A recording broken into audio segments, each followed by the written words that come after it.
उसी टेस्ट में हमारे पास एक टेस्ट ये है, dissolution test for the tablets. Dissolution test हम लोग क्यों करते हैं? हमें कुछ ऑर्गेनाइजेशंस ने, कुछ हाई अथॉरिटीज ने हमें कुछ रूल्स बताए, कुछ ऐसा स्पेसिफिकेशंस दिए, कुछ एसओपीज बताए कि आप लोगों ने जो काम करना है वो इस तरीके से करना है, कि आप लोगों के पास जो प्रोडक्ट बनेगा, आप लोगों के पास जो टैबलेट्स बनेगी, वो हमारे इन एसओपीज को मीट करे।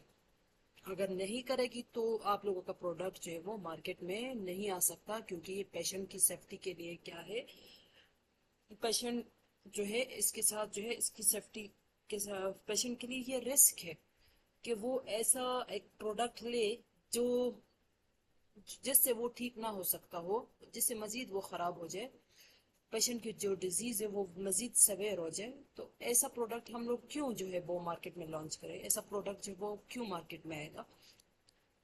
तो वो जो प्रोडक्ट जो एक कंपनी बनाती है, टैबलेट्स बनती है, तो वो जो प्रोडक्ट है वो हमारे उन रूल्स को, उन रेगुलेशंस को फॉलो कर रही है कि नहीं। तो हमें कुछ स्टैंडर्ड्स दिए हुए हैं कि आपका जो प्रोडक्ट है, अगर वो इन स्टैंडर्ड्स को मीट कर रहा है तो वो हाई क्वालिटी का होगा, और वो ही पेशेंट के लिए जो है वो, पेशेंट जो है वो लेके सेफ होगा, और उसकी जो डिजीज कंडीशन है वो ठीक हो सकती है। तो उन टेस्ट में एक है डिसोल्यूशन टेस्ट। डिसोल्यूशन टेस्ट हम लोग क्यों करते हैं? ये इसलिए करते हैं, ये देखने के लिए कि जो आप लोगों ने हार्ड टैबलेट बनाई है, जो टैबलेट बनाई है, क्या वो स्टोमक में या इंटेस्टाइन में जाके जब उसको सॉल्वेंट मिल जाता है, मीडिया मिल जाता है, तो क्या वो डिसॉल्व हो रही है कि नहीं? क्या वो उसी प्रॉपर टाइम में, हाफ हाफ हार में या 1 हार में, 2 हार में डिसॉल्व हो रही है कि नहीं? ऐसा ना हो कि हम टैबलेट ले और वो 5 5 हार्स तक, 10 10 हार्स तक जो है वो हमारी जीआईटी में, गट में ही पड़ी रहे, या तो डिसॉल्व ही ना हो। तो हमें डिसॉल्व नहीं होगा तो एब्जॉर्ब नहीं होगा, एब्जॉर्ब नहीं होगा तो बायो अवेलेबिलिटी उसकी नहीं होगी, वो सिस्टेमिक सर्कुलेशन में एब्जॉर्ब नहीं होगा। तो उसका जब वो ब्लड में नहीं जाएगी तो वो सेल्स और टिश्यूज के पास जाके अपना इफेक्ट कैसे शो करें?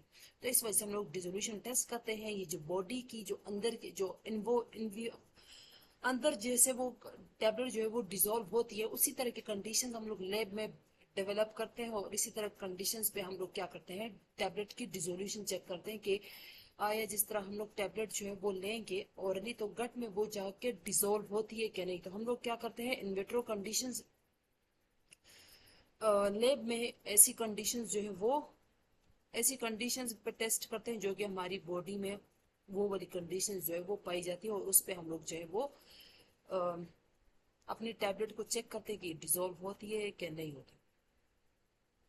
अच्छा,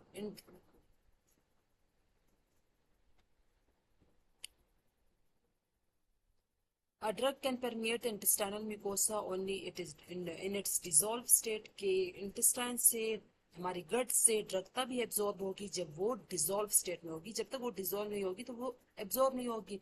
हमारे पास पूरे जो गट में जो स्टेप्स होती हैं, लाइक डिसइंटीग्रेशन, डिसोल्यूशन, एब्जॉर्प्शन, उसमें जो रेट लिमिटिंग स्टेप है वो डिसोल्यूशन स्टेप है। अगर ड्रग डिसॉल्व नहीं होगी तो वो एब्जॉर्ब नहीं होगी, एब्जॉर्ब नहीं होगी तो वो ब्लड में नहीं जाएगी, तो ब्लड में नहीं जाएगी, सेल्स और टिश्यूज के पास नहीं जाएगी, तो अपना इफेक्ट जो है वो शो नहीं करेगी।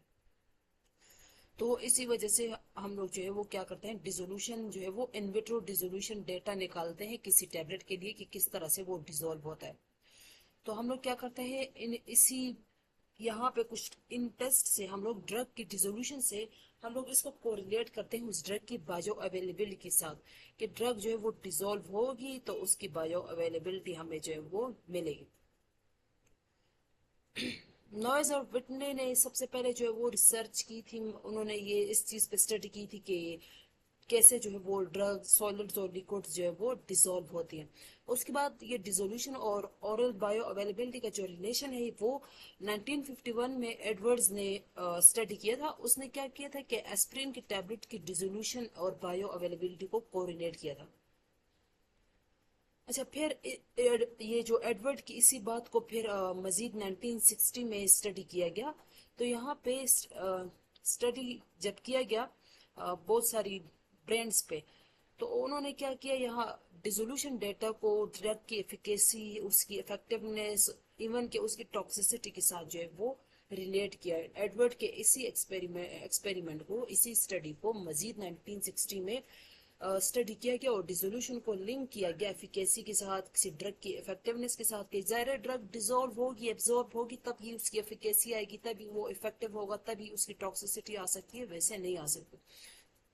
ये हमारे पास एक ग्राफ है, इस ग्राफ में हमें दिखाया गया है कि किस तरह से जो है वो टोल्ब्यूटामाइड जो है वो हमारे पास जो है टोल्ब्यूटामाइड किस तरह से डिसॉल्व होता है। एक टोल्ब्यूटामाइड, दो डिफरेंट ब्रांड्स के हमारे पास ड्रग्स है, तो एक की डिसोल्यूशन अलग है, दूसरे की डिसोल्यूशन अलग है। तो ये जो डिसोल्यूशन है ये डिपेंड करती है कि मैन्युफैक्चरर ने इसको कौन से तरीके से बनाया। अच्छा, 1970 में डिजॉक्सिन की ओरल बायोअवेलेबिलिटी पे स्टडी किया गया। उसकी उसकी डिसोल्यूशन को ओरल बायो अवेलेबिलिटी के साथ रिलेट किया गया है डिजॉक्सिन का। उन्होंने देखा है कि मार्केट में जो डिजॉक्सिन है उनकी फार्मूलेशन में 7 टाइम डिफरेंस है ब्लड वेजल में। जब वो गई कि डिफरेंट, उन्होंने क्या किया 1970 में डिफरेंट डिजॉक्सिन के ब्रांड्स लिए, तो वो डिफरेंट ब्रांड्स की जो एब्जॉर्प्शन और डिसोल्यूशन प्रॉपर्टीज क्या थी वो एक दूसरे से डिफरेंट थी। तो जो ड्रग जो है वो जल्दी डिसॉल्व होगी तो वो जल्दी एब्जॉर्ब होगी, और डिसइंटीग्रेशन टाइम वो फिर हम लोग देखेंगे इन विट्रो, और उसी को फिर कोरिलेट करेंगे इन विवो के साथ कि बाहर जो है वो लैब में हमारे पास एक टैबलेट इतने टाइम में डिसइंटीग्रेट हुई है तो बॉडी में भी इतने टाइम में ही क्या होगी, डिसॉल्व होगी। ये हमारे पास डिजॉक्सिन का बताया गया है कि किस तरह से डिजॉक्सिन के डिफरेंट जो ब्रांड्स हैं उन्होंने हमें डिजॉक्सिन के डिफरेंट ब्रांड्स पे जब हम लोगों ने टेस्टिंग की, स्टडी की, तो डिफरेंट ब्रांड्स ने हमें डिफरेंट जो है वो ग्राफ दिए। ये इसकी रिलीज प्रॉपर्टी है, डिसोल्यूशन प्रॉपर्टी है, कि किस तरह डिजॉक्सिन जो है वो कौन सा जो है वो जल्दी रिलीज हो रहा है, किस में डिसइंटीग्रेशन और डिसोल्यूशन जल्दी हो रही है, और फिर किस की बायो अवेलेबिलिटी हमें ज्यादा मिल रही है।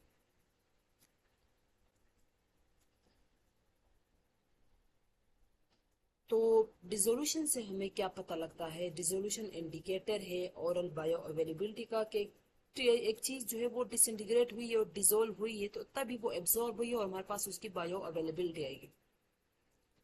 फिर एफडीए ने ऑफिशियली हमें डिसोल्यूशन टेस्टिंग का 1970 में इसके हमें इस तरीकों को अडॉप्ट किया कि हम लोग क्या करेंगे, डिसोल्यूशन टेस्टिंग करेंगे। इसके लिए हमें डिफरेंट अपरेटिस का बताया गया है कि आप लोगों ने इन अपरेटिस को यूज करके डिसोल्यूशन टेस्टिंग करनी है।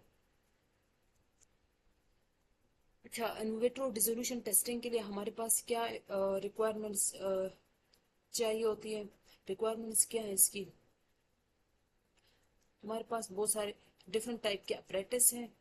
Type 1 apparatus basket apparatus, type 2 paddle apparatus, type 3 reciprocating cylinder, type 4 flow through cell, type 5 paddle over disc, type 6 rotating cylinder, type 7 reciprocating disc. तो हमारे पास 7 टाइप्स है, लेकिन हम लोग जो मेन जो हमारे पास इंडस्ट्रीज में बहुत कॉमनली यूज होती है तो वो ये 4 टाइप्स है। तो हम लोग इन 4 टाइप्स को स्टडी करेंगे।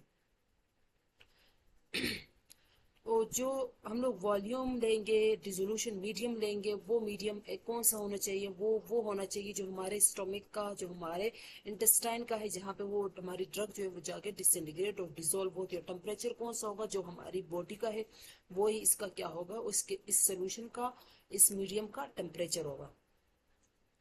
और कितने यूनिट्स, कितनी टैबलेट्स पे हम टेस्ट करेंगे, जो हमें मोनोग्राफ में जो हमें बताया गया है कि हम लोगों ने किस तरह से टैबलेट्स को टेस्ट करना है, कितनी टैबलेट्स लेनी है। पहले 6 लेनी है, देन 12 मजीद और लेनी है। देखना है कि अगर 6 में एक या दो भी प्रॉपरली डिसॉल्व नहीं हुई तो हम लोग मजीद जो है वो 12 यूनिट्स लेंगे और उस पर टेस्टिंग करेंगे। डोजेज यूनिट क्या है, 1 टैबलेट या फिर 1 कैप्सूल या फिर अमाउंट जो कि स्पेसिफाइड है उसको डोजेज यूनिट बोलते हैं। कौन से अप्रेटिस हम लोग यूज करते हैं, सबसे पहले बास्केट अप्रेटिस। ये हमारे पास ऑफिशियल डिसोल्यूशन टेस्टर है, एज पर यूएसपी 1970 में इसका ये डिजाइन किया गया है।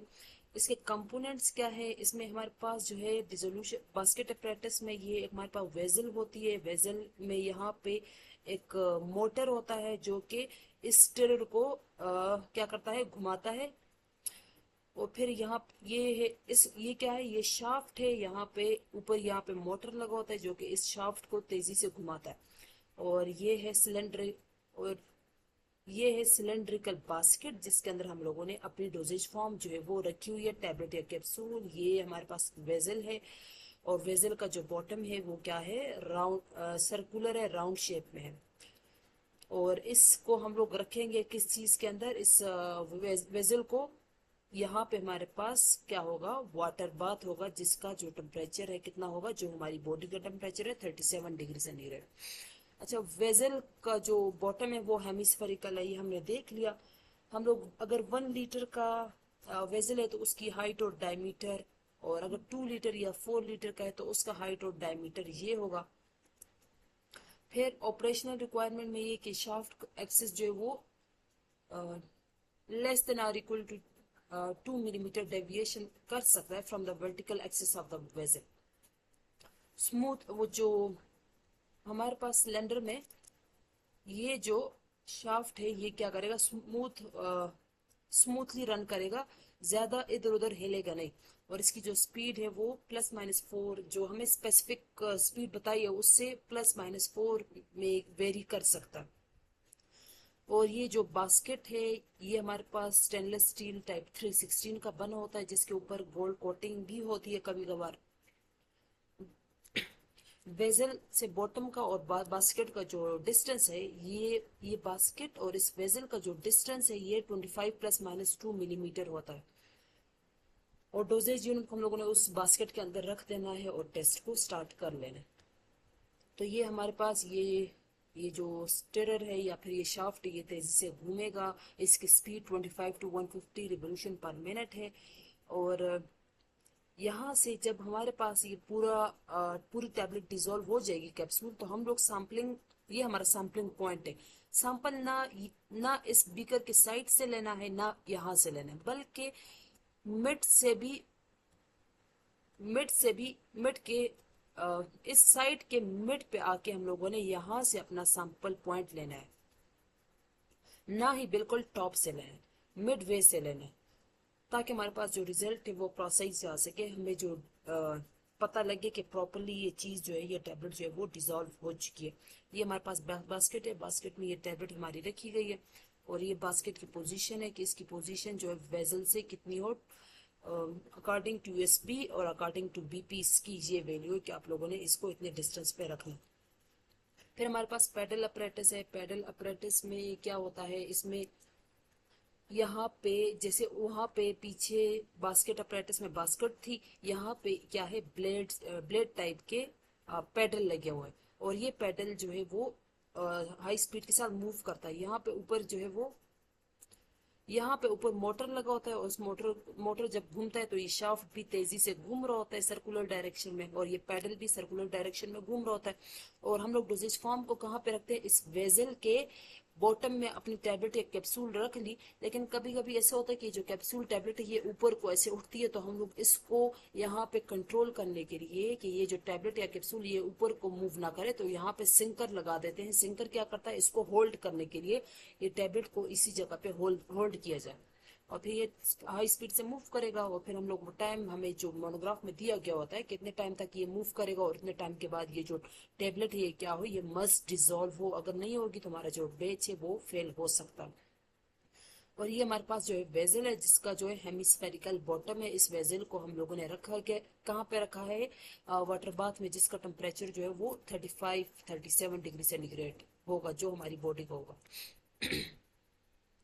उसी तरह से हम लोगों ने सैम्पलिंग पॉइंट यहाँ से सैंपल लेके चेक करना है कि प्रॉपरली ये जो है हमारी मेडिसिन, हमारी जो टैबलेट है वो डिसॉल्व हुई है कि नहीं हुई। और पैडल की पोजीशन की भी बताया गया है कि इसकी पोजीशन इतने डिस्टेंस होगा, वेजल और पैडल का आपस में एक दूसरे से इतने डिस्टेंस पे होंगे।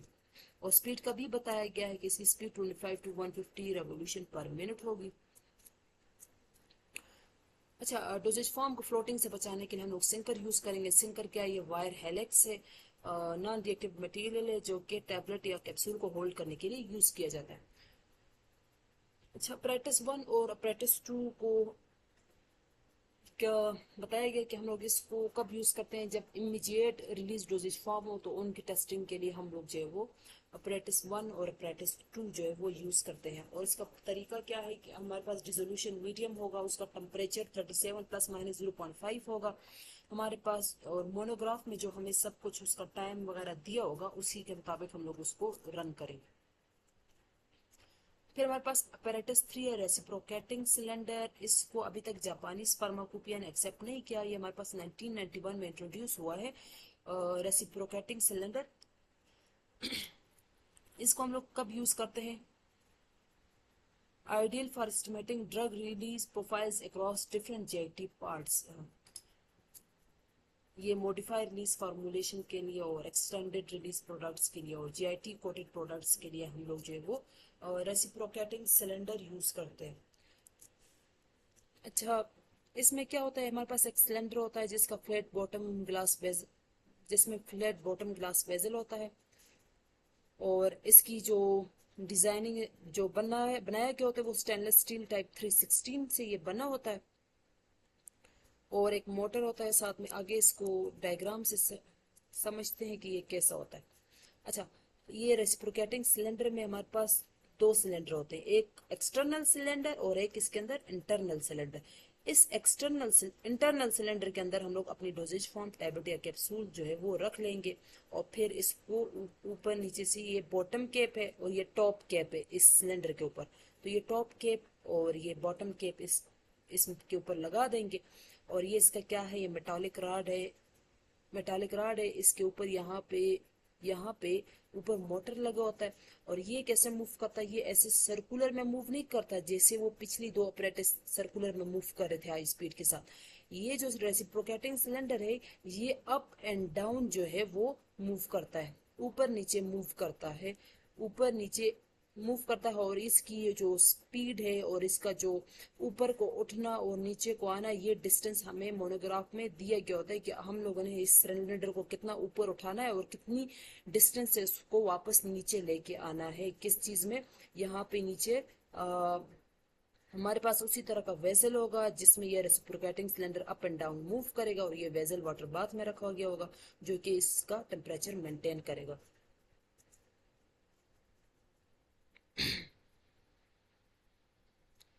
अच्छा, रेसिप्रोकेटिंग सिलेंडर के बारे में वही इसकी पूरी इंफॉर्मेशन यहाँ पे दी गई है कि इसका टेम्परेचर और कैसे हम लोगों ने इसको डिजिट फॉर्म कहाँ पे रखना है।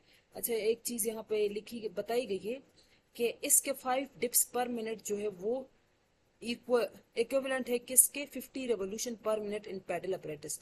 अगर paddle apparatus per minute 50 revolution 50 time घूमता है तो वो बराबर है इसके 5 डिप्स पर मिनट के। ये इसका डिसोल्यूशन मीडियम और टाइम का बताया गया है जो कि हमें मोनोग्राफ में दिया होगा, वहां से हम लोग जो है वो उसको देखेंगे। फिर अप्रेटिस 4 हमारे पास जो है वो फ्लो थ्रू सेल है। ये यूएसपी ने अडॉप्ट किया 1995 में। किस लिए यूज किया जाता है, मॉडिफाई रिलीज प्रोडक्ट्स के लिए इसको यूज किया जाता है। फ्लो थ्रू सेल, इसका जो साइज है वो हमें ऑलरेडी मोनोग्राफ में बताया गया है कि आप लोगों ने इस साइज का जो है वो फ्लो थ्रू सेल यूज करना है।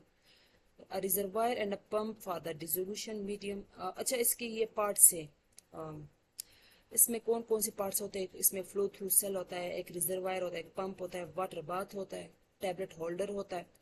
आगे डायग्राम में देखते हैं। ये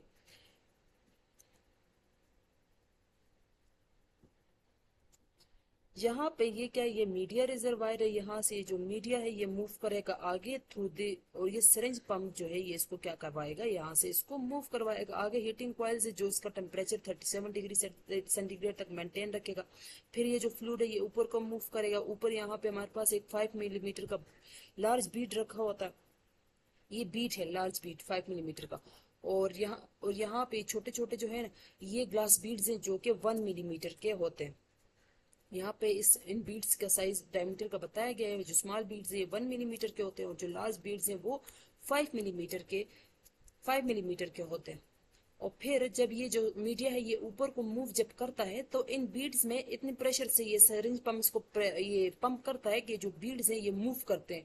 और यहाँ पे बीड्स के ऊपर या तो हम लोग यहाँ पे अपना जो डोजेज फॉर्म में रखते हैं, या हमारे पास ऐसे होता है कि यहाँ पे हम लोगों ने टेबलेट होल्डर लगाया होता है। ये हमें नजर आ रही है, ये जो ये क्या, ये टैबलेट होल्डर है। इस टैबलेट के होल्डर के ऊपर ये हम लोगों ने टैबलेट रखी हुई है।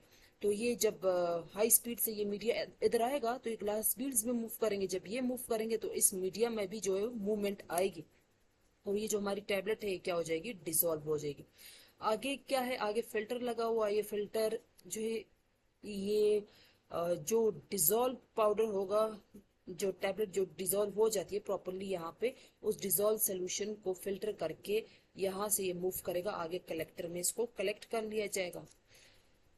तो हमारे पास यहाँ पे भी प्रॉपर टाइम दिया गया है कि हमारी जो प्रॉपर टाइमिंग होती है इसकी, कि इतने टाइम में ये जो है क्या होगी, डिसॉल्व हो जाएगी।